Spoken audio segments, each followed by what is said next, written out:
Estás escuchando Milenio 3, por Ayuca Náutica.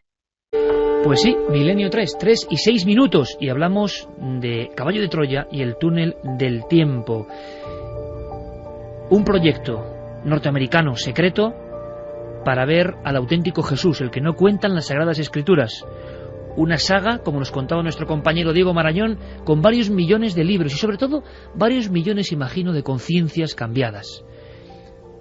Desde el primer día de junio del 2002 que empezamos esta andadura de milenio, nos han preguntado y preguntado. Y además el túnel del tiempo tiene la facultad de que no se mete, no podemos volver a hablar con los protagonistas de las polémicas o misterios. Queremos simplemente poner los documentos, que los escuchéis, que reflexionéis y nosotros aportar lo que podamos. Es la radio mágica del túnel del tiempo, la que viaja más allá, incluso de las posibilidades de la física. Caballo de Troya, año 84. Bestseller mundial. Y hay que decirlo, polémica tremenda. Poderosos, como sobre todo era Interview en aquella época. Escándalo, que seguro que hizo que Benítez vendiese más libros, pero un mal trago sin duda. Y otras historias que acosaron a Benítez, que algunas dan auténtico pavor. Javier nos abrirá una especie de pequeño paréntesis con los mensajes de muerte. Mensajes de muerte publicados en su día en el diario El País, que son otro enigma de esta historia, otro eco de Caballo de Troya. Antes de eso, encuesta, la lanzábamos en ikerjimenez.com y yo tengo mucho interés. ¿La pregunta era? La pregunta era, Caballo de Troya, ¿realidad o ficción? Realidad cree un 45,2% de los encuestados y ficción un 54,8%. O sea, en la balanza, equilibrio. Por muy poquito gana ficción. Pues yo, perdonad, aquí sí que voy a ser subjetivo, pero eso significa que Juanjo Benítez dio en la tecla. Si todavía hoy, 25 años después, el equilibrio entre los que dicen que es ficción y no se mantiene, es que sin duda es una obra digna de tener en cuenta. Cambió muchos conceptos, muchas historias. Continuamos con documentos y 3 y 8 minutos. Tenía una recepción, yo creo que todavía estará en ella. Javier Sierra fue el primero que me dio el chivatazo. En su día fue algo muy polémico, muy comentado. Ese apoyo del príncipe Felipe, ni más ni menos, de alguna forma a Caballo de Troya, al asegurar que era su lectura predilecta. Una lectura que él tenía casi de cabecera. Jaime Peñafiel, buenas noches, amigo.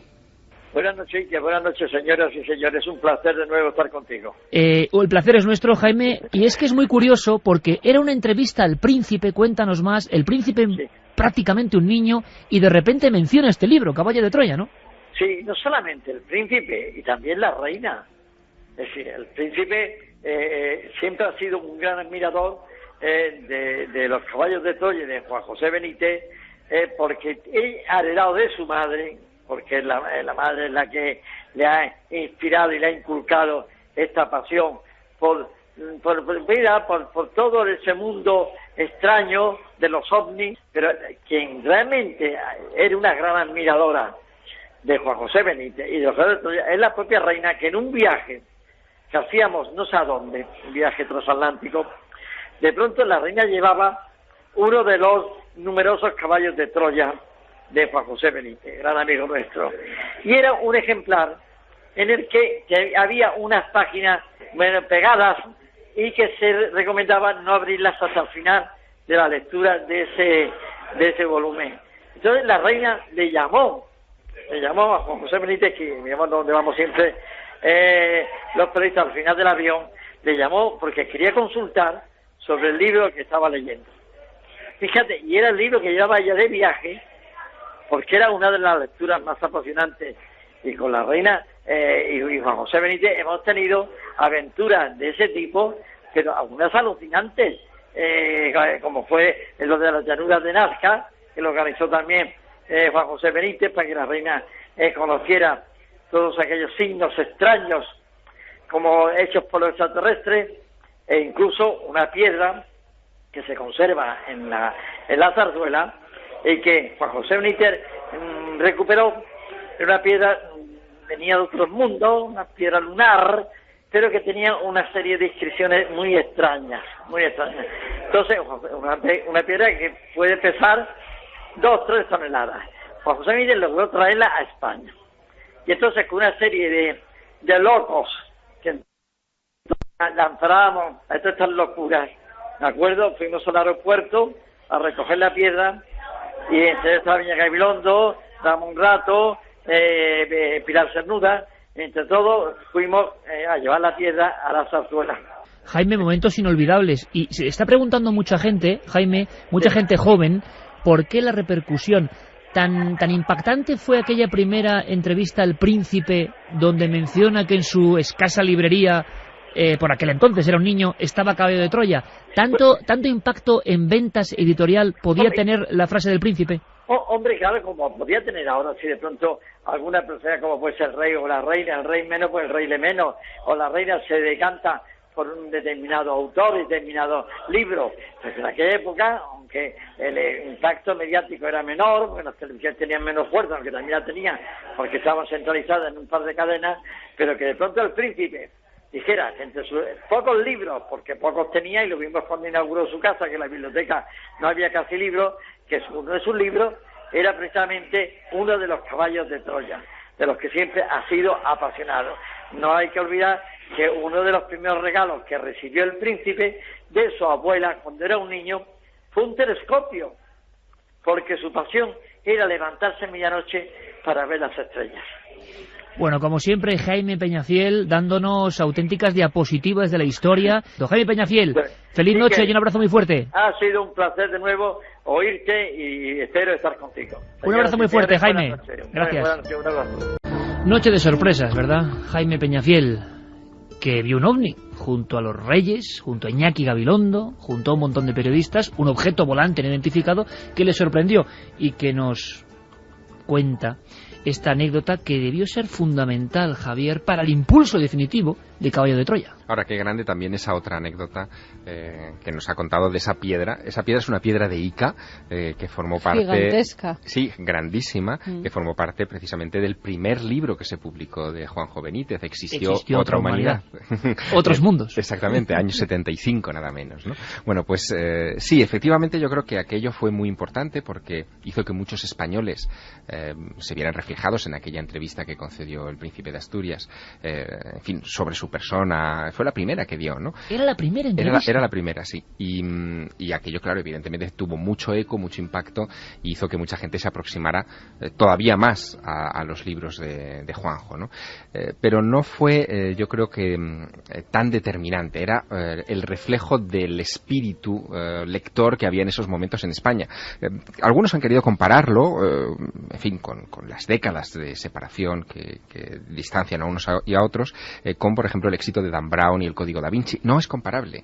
No es comparable porque en aquel momento la oferta literaria en las librerías españolas era mucho menor, por lo tanto la posibilidad de, digamos, triunfar de esa manera tan espectacular lucía muchísimo más, el impacto era muchísimo mayor, ¿no? Y un autor español. Sí, en un autor español que además enseguida tuvo eco al otro lado del Atlántico. Yo, he viajado también bastante por América en estos últimos años, y en países como Colombia, por ejemplo, o Argentina o México, realmente los Caballos de Troya siguen siendo libros idolatrados, ¿no? Libros que concitan muchísimo interés y muchísima pasión. Eso pasaba en las librerías, Javier.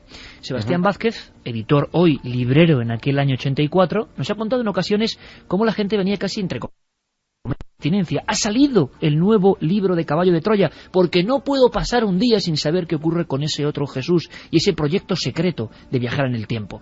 Y había debates en las librerías, y había incluso disputas acaloradas. Ahora volvemos con el asunto del plagio y el escándalo. Pero ¿qué pasaba en las librerías? Es un libro lleno de dinamismo, muy bien escrito, una historia muy bien hilada.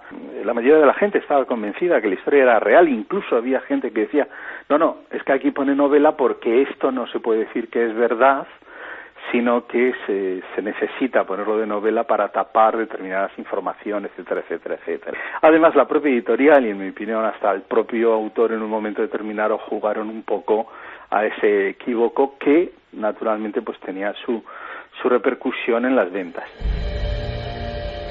Debates, personas a favor y en contra, y lo vemos. Año 2010, lanzamos la encuesta y casi 50-50. Es increíble. ¿Qué fenómeno es Caballo de Troya? ¿Contaba cosas tan diferentes? ¿Eran realmente los mensajes de Urantia?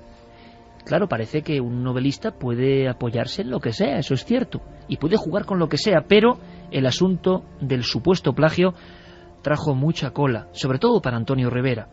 Luego lo contaremos. Diego Marañón, compañero en Radio Santander. Antonio Rivera, decano de la ufología. Algunos pensaban que obraba por envidia, aunque es incomprensible, por ahí quedó un dato más. Antonio Rivera era compañero editorial de Juanjo Benítez. Y habla de el sentido que le mueve, casi de Quijote, hacer esto, y también del poco eco que encuentra ese libro, el Ni caballos ni troyanos. Sí, exacto. Lo que vamos a escuchar ahora es algo que reafirma un poco lo que Javier ha dicho que se puede leer en las primeras páginas del libro, que lo que mueve a los autores a publicar Ni caballos ni troyanos no es la envidia hacia Rivera ni la vanidad, algo que por otra parte es perfectamente humano, sino, según sus palabras, una defensa quijotesca, con ese adjetivo, de la labor del escritor. Vamos a escucharlo. Bueno, un momento, es que aquí lo que se está defendiendo, y esto no lo hemos dicho y hay que decirlo porque es importantísimo, es la ética profesional del escritor. Yo llevo a mis espaldas unos 60 libros y no se me ha ocurrido jamás plagiar, salvo a mí mismo. Si he practicado lo que Raymond Chandler llamaba canibalismo literario, es decir, copiarse a sí mismo. Pero copiar algo de que no fuese mío, no. Pero eso simplemente he salido yo en defensa quijotescamente de la ética del escritor. Y debo añadir aquí, que estoy realmente muy apenado, y este libro me ha producido muchas amarguras, por el nulo eco que ha tenido entre los escritores españoles. Es decir, me han dejado completamente solos, nos han dejado completamente solos, como si plagiar en la extensión y en el volumen en que lo ha hecho Benítez fuese una cosa normal y corriente. Es una cosa, desde luego, que a mí me ha provocado una gran amargura, igual que ver la defección de muchos personas que yo consideraba amigos, que en privado me ponen a verde a Benítez y lo tratan de sinvergüenza para arriba, y luego en público callan como unos muertos, o lo que es peor... Pero eso ocurre en muchas circunstancias de la vida, señor Rivera. De acuerdo, pero oye, uno es Quijote, no es Quijote, ¿no? Yo he sido Quijote toda mi vida y lo he pagado caro, ¿eh? Así hablaba Rivera. Cadena Ibérica, Radio España, final de la década de los 80. Impacto tremendo de estas declaraciones fue la fractura también del mundo del misterio en España, unos a favor de Rivera y Beorlegui, otros a favor de JJ Benítez. Desde luego el público a favor de la obra, eso está claro, de Caballo de Troya. Incluso, Diego, con otro documento que tienes de estas declaraciones tremendas, lanzan como un reto, esto sí que me ha parecido hasta un poco osado. Parece que no creen que vaya a haber más Caballos de Troya. En aquel momento creo que se había publicado el 3 y retaban públicamente, habiendo descubierto el secreto, al parecer, de la fuente original, casi daban por hecho de que no iba a haber más Caballos de Troya. Sí, exacto. En este corte que vamos a escuchar ahora toma la palabra Jesús Beorlegui. Hay que decir que la entrevista que estamos escuchando tiene casi exactamente 22 años, porque se emitió el 6 de septiembre del 88. 6 de septiembre, o sea, sí, fíjate, casi 6 estamos... de septiembre.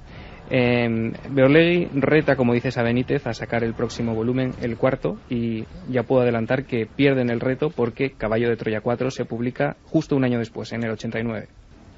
Habrá personas que puedan pensar que es por envidia o porque les duela el éxito de Juan José Benítez. Mira, yo siempre he ayudado a los que valen, y esto hay ejemplos en abundancia en mi vida y en mi actuación.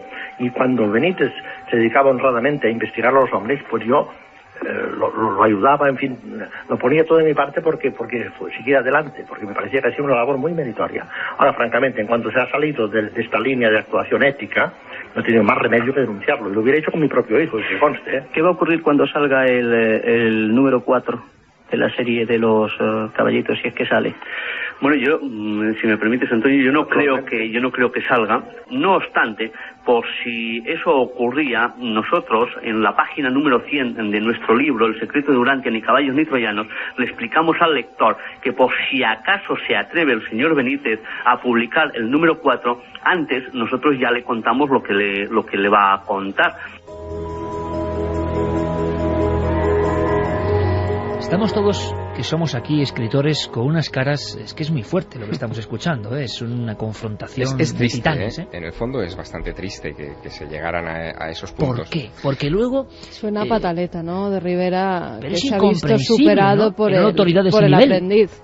No es comprensible. Rivera no es que hubiera vendido tampoco sus libros, tampoco habían vendido una barbaridad, no era un autor muy conocido. Sí que es cierto que había hecho muchas traducciones y libros muy interesantes, pero claro, el éxito de Benítez, como pasa hoy en día, hay veces que el éxito de los demás personas no pueden con él y tienen que atacarlas de alguna forma. No, pero sí es cierto, yo conocí mucho a Antonio Rivera, muchísimo, y estuve... Tú fuiste un hijo ufológico de él. Sí, pero sí es cierto que ese sentido quijotesco lo tenía, es decir, que había cosas que le dolían, no solamente en relación a los ovnis... Ya, Javi, pero si te lees El secreto de Durantia, ni caballos ni troyanos, se nota que es una pataleta, pero terrible. Todo el mundo le dijimos, todo el mundo en su momento, todo el mundo además que pasó por San Feliu de Codines, por su casa llena de libros y de gatos, que es inolvidable para cualquiera que hubiera llegado hasta allá y que está en los recuerdos de mucha gente, todo el mundo le dijimos que no debía de haber escrito ese libro.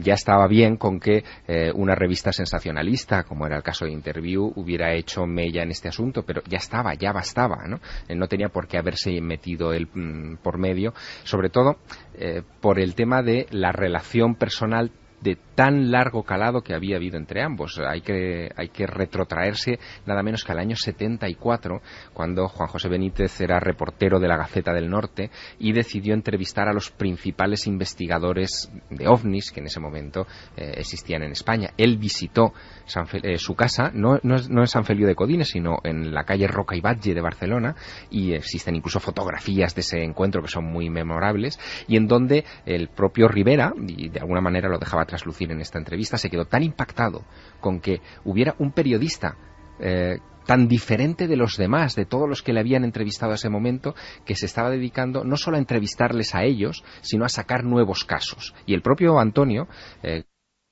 para el Centro de Estudios Interplanetarios, en fin, para todas las asociaciones que en ese momento había, se estaban nutriendo de casos que rescataba el propio Juanjo para las páginas de su periódico. Es triste que esto llegara a ese punto. Sí, eso al principio, el que es alumno está muy bien, pero cuando el alumno supera al maestro, hay muchos maestros, y lo hemos visto a lo largo de todos estos años de la vida del misterio en nuestro país, que esos maestros no superan el que asomen más la cabeza que ellos los que han sido sus alumnos. Ahora bien, tenía algo de razón, porque Caballo de Troya evidentemente no está plagiado de letra a letra. En absoluto. Son fragmentos. Entonces, ¿cómo es posible que alguien se lance así en una obra de 4.000 y pico páginas, porque haya fragmentos de otras obras que además son de un calado tan extraño, supuestamente dictadas por otras entidades? Hay una cosa más, Diego, que es el recorrido de ese libro. No es la primera vez que en España ocurre. Hay un antecedente bien curioso. Andreas Faber-Kaiser, que seguro que es motivo del túnel del tiempo, editó un libro, Jesús vivió y murió en Cachemira, la figura de Jesús también presente, y hubo libros a la contra, Jesús y la estafa de Cachemira. El tema del libro a la contra en España, pues eso, es muy patrio, ¿no? Este secreto de Urantia no tuvo suerte, ¿verdad, Diego? Pues no tuvo suerte, y lo afirma el propio Rivera, quizá también un poco movido por unos problemas legales que tuvo con Planeta, con la editorial que publicaba tanto sus libros como los de Benítez. Él achacaba a la editorial que ese libro, según sus palabras, además me encanta la palabra, se escamoteara de las estanterías.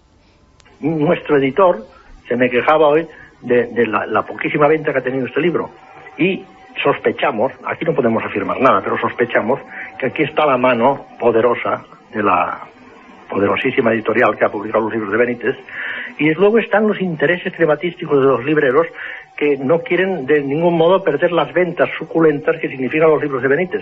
Claro, vender un libro donde se tira por tierra todo lo que ha escrito Benítez, pues no les interesa.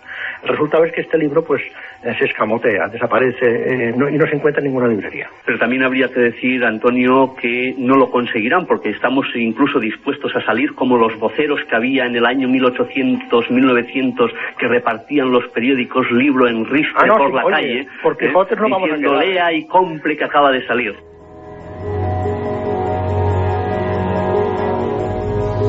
Tres y 25 minutos, pura historia del misterio, una de las más grandes polémicas habidas en nuestra historia, polémica literaria, espadachinaje puro y duro, pero como decía Javier Sierra, con un resultado bastante triste. Por cierto, ¿la encuesta cómo va exactamente ahora? Pues vamos a ver cómo va la encuesta. NikelJiménez.com. La pregunta es: Caballo de Troya, ¿realidad o ficción? Ficción 56,1%, realidad 43,9%. Increíble. Hay una fotografía que creo que Guillermo León ha colocado en la web, y que tiene que ver con una serie de visiones ocurridas en Águilas. Vamos a ver si nos lo confirma nuestro compañero Carlos Largo, porque quiero hablaros de esa foto, una foto muy especial, muy extraña, y que quizá podáis ayudarnos a descubrir algo. Javier, una historia tremendamente triste, tremendamente dolorosa para el propio Antonio Rivera, que podemos decir que se vio afectado por este libro, por esta polémica y por este ataque un poco indiscriminado a la obra de Benítez. No levantó el vuelo. No, además hubo detrás una marejada que rara vez sale a los medios de comunicación y que desde luego no se comentó, y es también una polémica sobre contratos incumplidos con la editorial, que supuestamente Antonio había cumplido de sobra con unos libros sobre otro asunto del que también tendremos que hablar mucho en este túnel del tiempo, que es el asunto Hummo.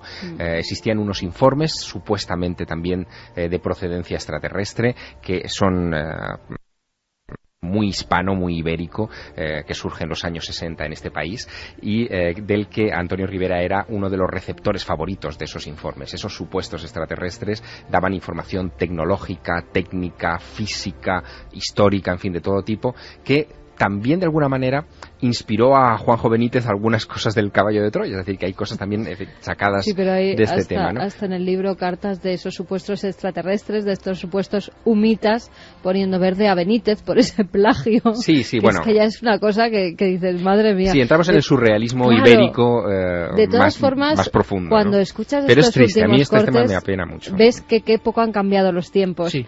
Que la gente que vende 4 libros, siempre hay una mano negra detrás que no se los pone en las estanterías. Y al final a veces es el lector el que no quiere ver algo a la contra de otra cosa, ¿no? Eso es. Una cosa, Javier, ¿cuánto había de verdad en lo que decía Rivera, si es que había algo? En toda la magna obra de Benítez, de Caballo de Troya, ¿qué había realmente pues bebido de Urantia? Mira, yo creo, y es una opinión muy personal, que cuando Juanjo ponga el punto final a la saga, previsiblemente con este Caballo 9, estaremos en unas condiciones ya perfectas para evaluar el valor intrínseco de la obra.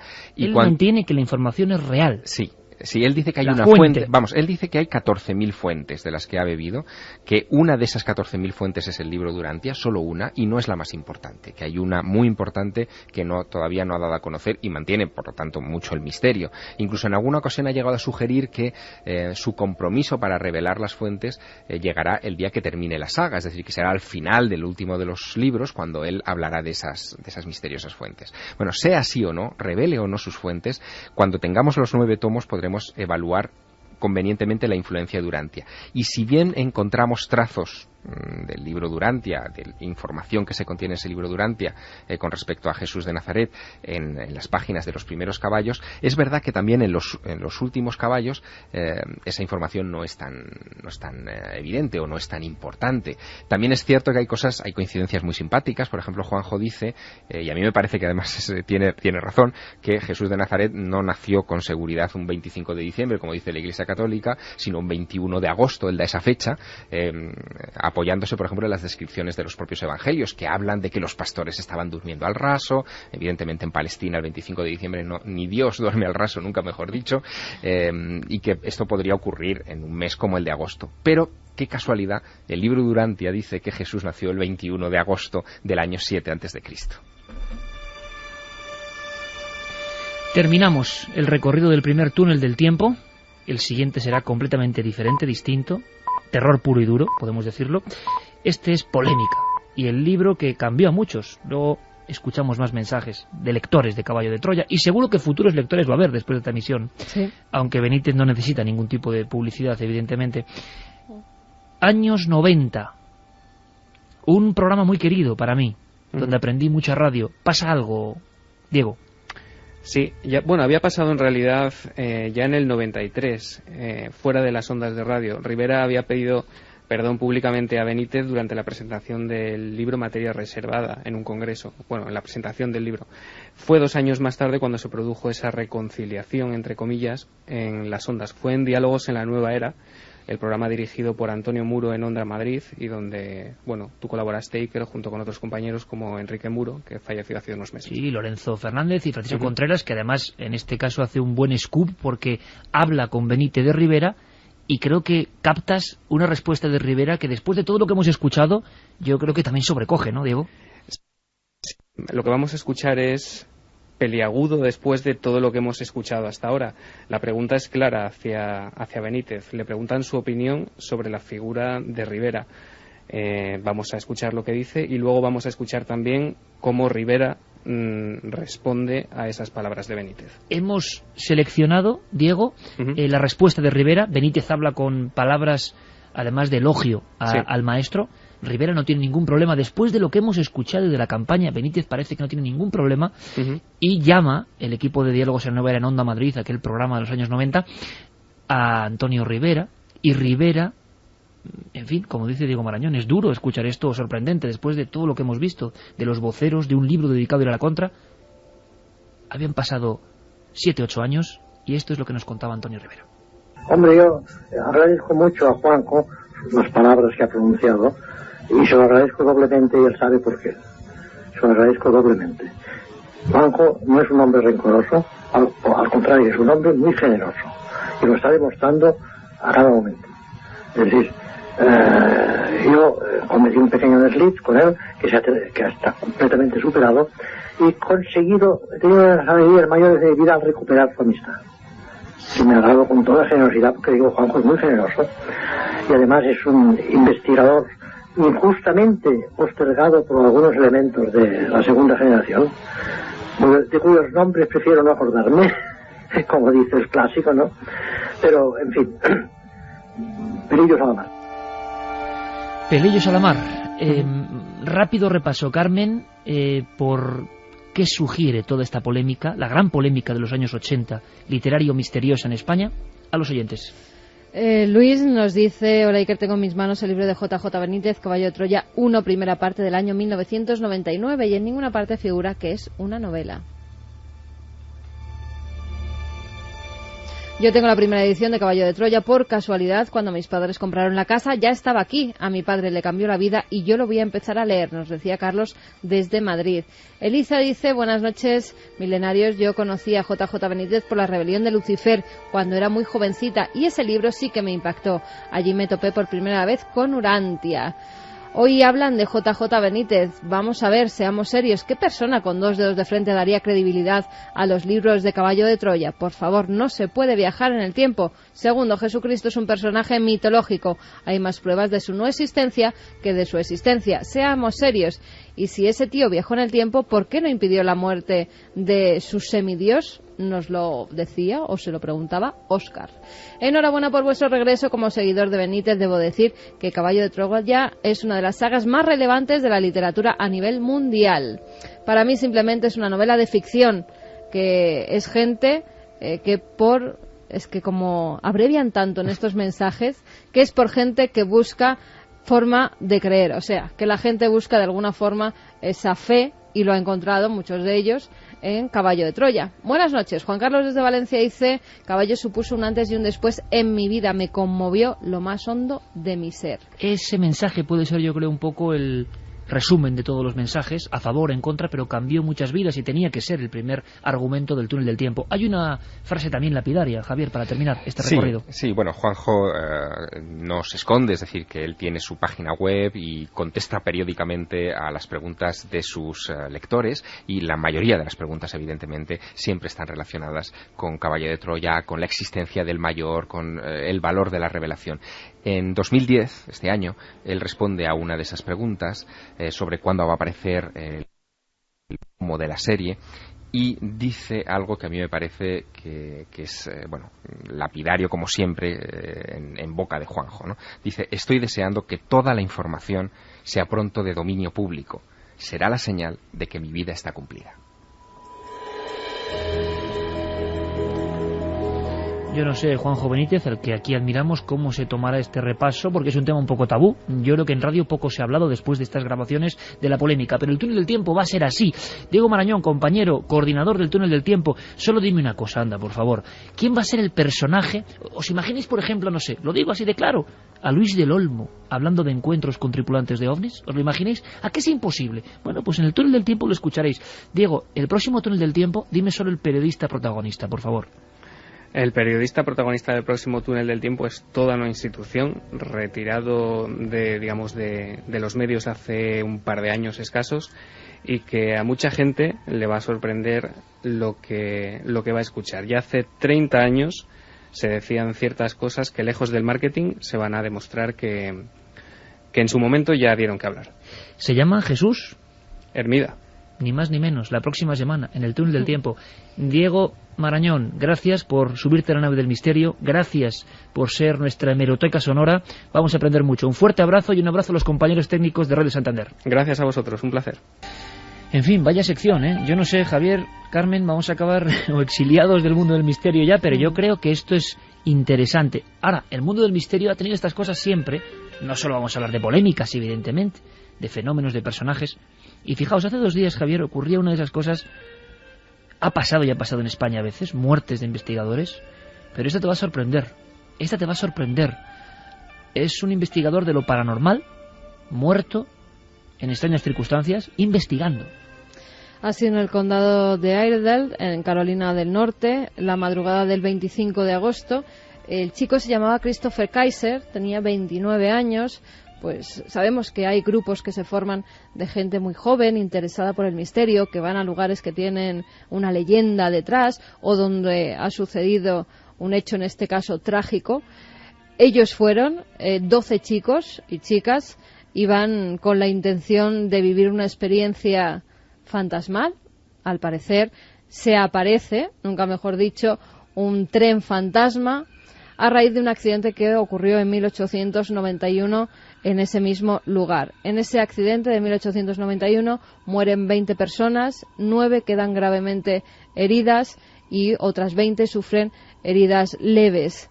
Y desde entonces cuenta la tradición o la leyenda que cuando se va a cumplir el aniversario de ese suceso, de ese accidente, que es el 27 de agosto, cuando se produjo, 27 de agosto de 1891, incluso hemos recurrido a los periódicos de aquella fecha que se hacían eco de la noticia, pues desde entonces, cuando se va a cumplir ese aniversario macabro, aparece un tren fantasma.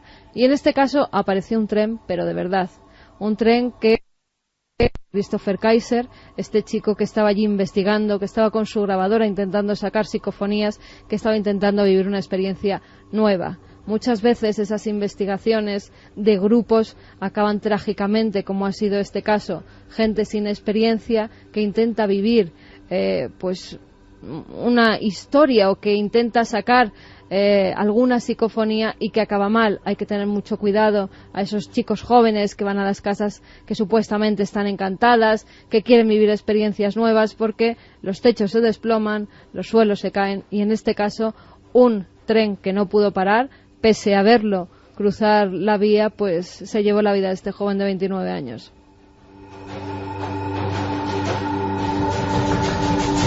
Nunca es tarde para hablar del peligro que entrañan a veces las investigaciones, y no por conspiraciones, ¿verdad, Javier?, sino por el estado físico ruinoso de muchos lugares. Desde luego. Ha habido un crecimiento exponencial de grupos que a veces sin preparación, como decía Carmen, acuden a lugares ruinosos.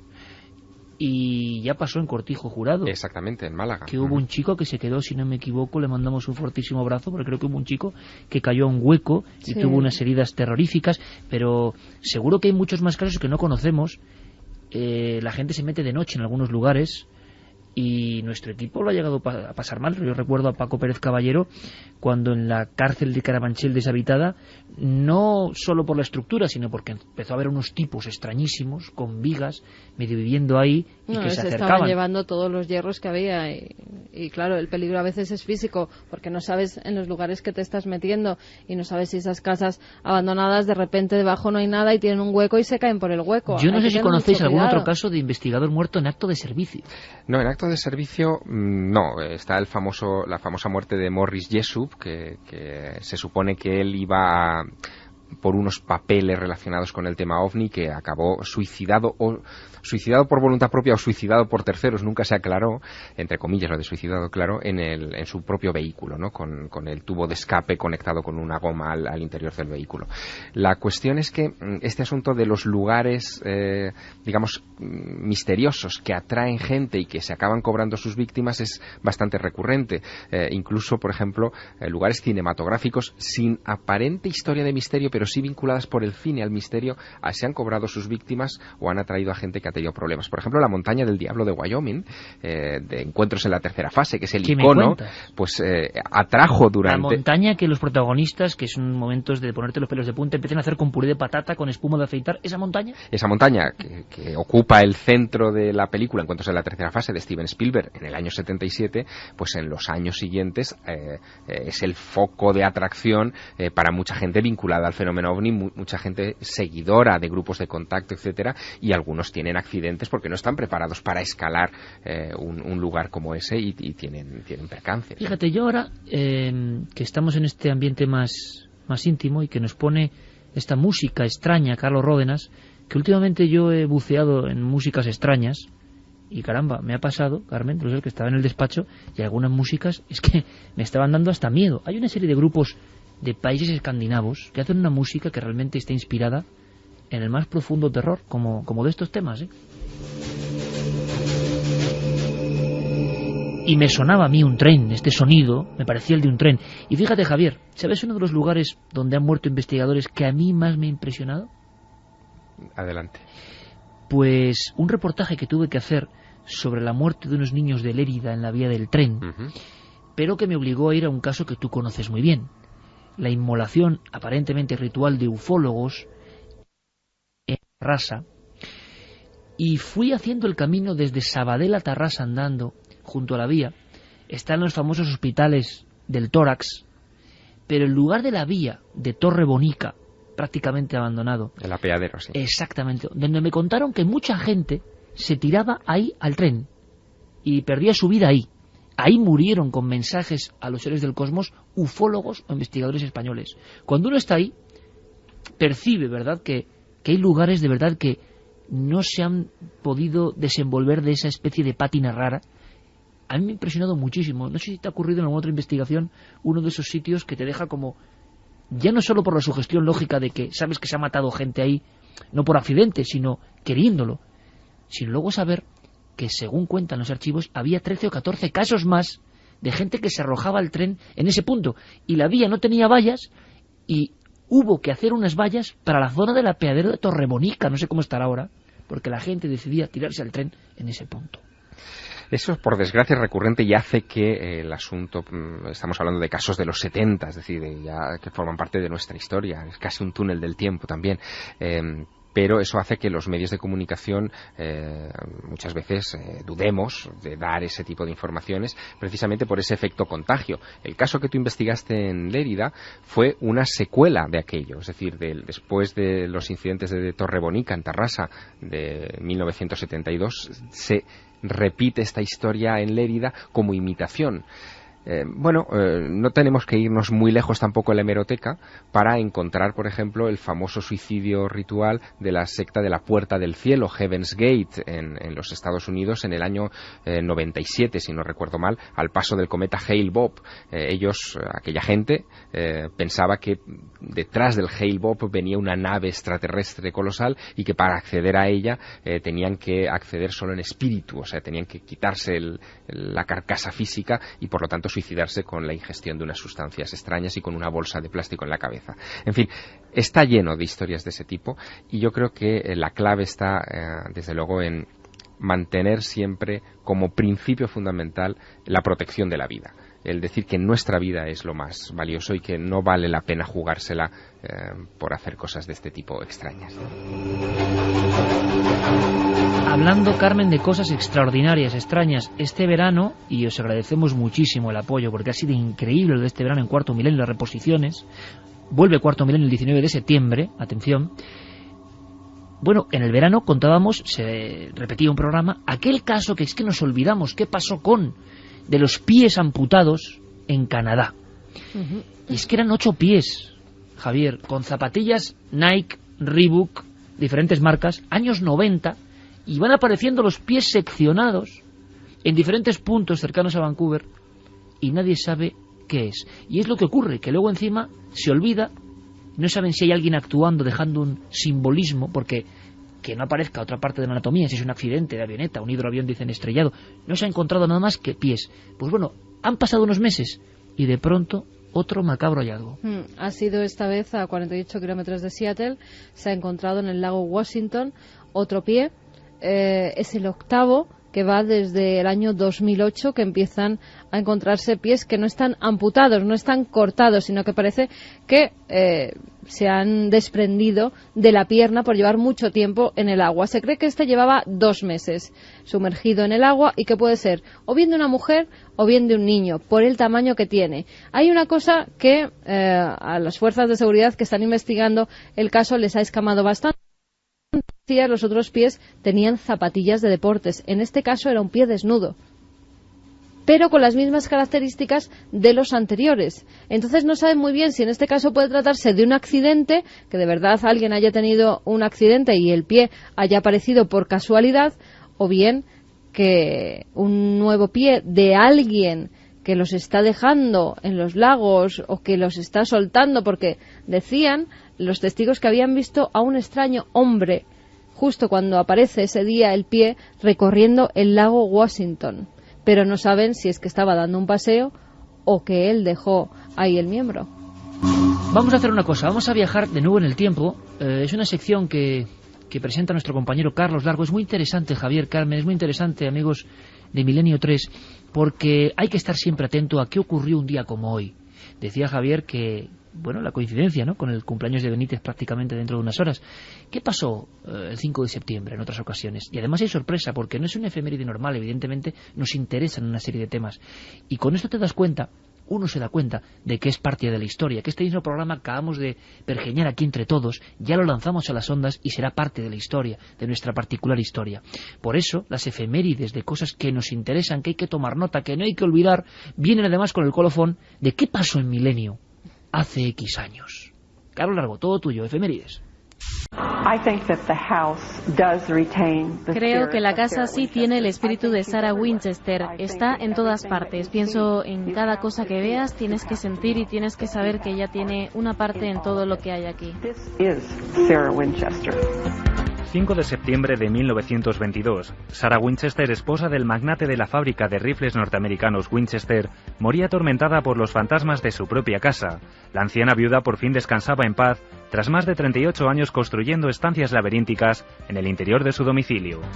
5 de septiembre de 1968. Madrid quedaba colapsada por miles de vehículos. El causante, un extraño objeto luminoso de forma piramidal que durante 65 minutos sorprendió a conductores y viandantes de la capital española como si de una película de ficción se tratara. Las misteriosas interferencias y la histeria que está causando son indescriptibles. ¿Cómo podrías describirnos lo que ves? Está superando las montañas. Se mueve demasiado despacio para ser un cometa o un meteorito. El pánico se ha apoderado de la gente y miles de personas han salido a la calle. 5 de septiembre de 1972. Múnich.